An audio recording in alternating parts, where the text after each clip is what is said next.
A common misconception from people unfamiliar with anime is that the settings are all fantasy. There's definitely a large amount of this, but real-life locations are used with almost equal frequency, and it's my belief that they can be just as interesting. Now, recreating a real-life location in a medium like anime poses many challenges, both practically and artistically. For starters, anime isn't real. It's not as simple as a live-action movie where you can just shoot at the location you're trying to depict. With anime, you have to go about replicating the atmosphere that a place gives off, which it turns out is a lot harder than directly capturing it. Adding to this, our image of a place is made up of so much more than simply landmarks.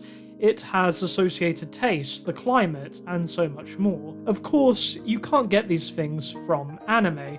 You're limited to sound and visuals, so then the question becomes, how do you go about recreating a location given all these limitations? Well, I'm going to attempt to answer that question in this video by taking a look at some uses of real-life locations across anime. Let's start with something recent, a show that's definitely not getting enough attention at the moment, Aquatope of the White Sand. Largely set in Okinawa, this show does a really great job of establishing the prefecture's, and subsequently the cast's, connection to the sea. On the most basic level, this is done by letting us take in the environment frequently. Aquatope establishes scenes with, or seemingly randomly inserts, shots of the sea a lot of the time. The reason for this is that it pinpoints the great importance of the setting within the series. This is an area of outstanding beauty. I mean, who wouldn't want to visit somewhere that looks like this? That's something Kukuru wants to protect, preserve, and promote through Gamma Gamma Aquarium. Another thing that Aquatope just does so well in my mind is the architecture. Okinawan buildings have a distinctive look to them, and not just due to their design choices, but the exposure to constant sunlight and heat which gives them a slightly damaged look.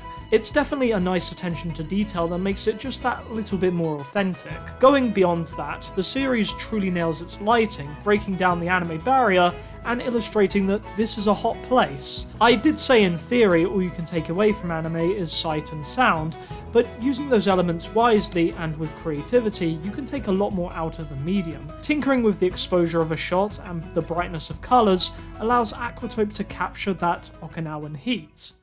It's when you bring all these little things together that you start to get a feel for a place, even if you haven't been to Okinawa. But it's more than that.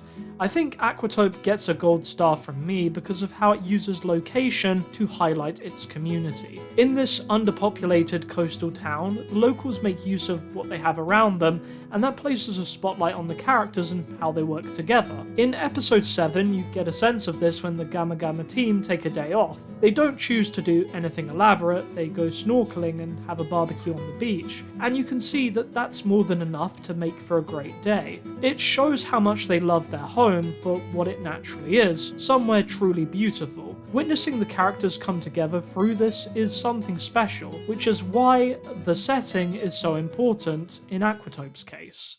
Now then, let's take a trip across the world to the country I call home, more specifically its capital, London. Keon the movie is wonderful for many reasons, but something rarely brought up is how it captures London, from a tourist perspective, so well. This process starts before Hokago Tea Time even leave Japan. When they are deciding on a location for their graduation trip, you get the sense of excitement in the room. This is something that Keon generally excels at, making the emotions of its characters feel genuine. When Mio finds out that her choice of London is selected, the resultant burst of joy is not dissimilar to finding out you're going to Disneyland. It's that elation that generally becomes less common the more we grow up. Okay, I've managed to get off track a little bit, but I guess that's to be expected when talking about an anime as great as Keon.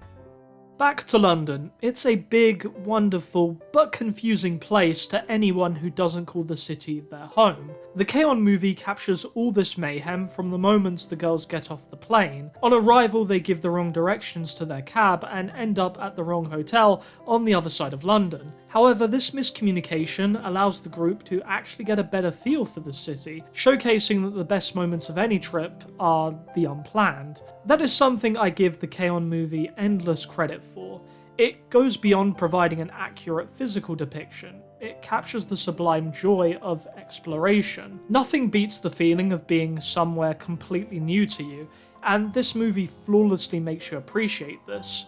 London is so enormous, not just in size, but in ideas and culture, that a single movie cannot really capture its identity. The Keon movie opts instead to capture the experience of characters who happen to spend a short time in this dazzling, crazy place. This is my favourite use of a location outside of Japan in all of anime, because the Keon movie captures the benefit of expanding your horizons, showing the new perspectives it can bring. We see this with how the group slowly gains inspirations for Azusa's song. That, and it's also really fun. You can't forget that. Okay, so it's impossible to say what exactly is the best way to handle using real-life locations in anime. After all, there's so many different ways to go about it. Some might say it's best to be realistic, copying as many intricate details as you can. Others might say it's about capturing a more abstract feeling of a location. Personally, I think it's about finding a balance between these two ideas. By having looked at Aquatope and Keon, I hope I've at least illustrated some great examples. With that said, I've been Russ, and have a great night or day.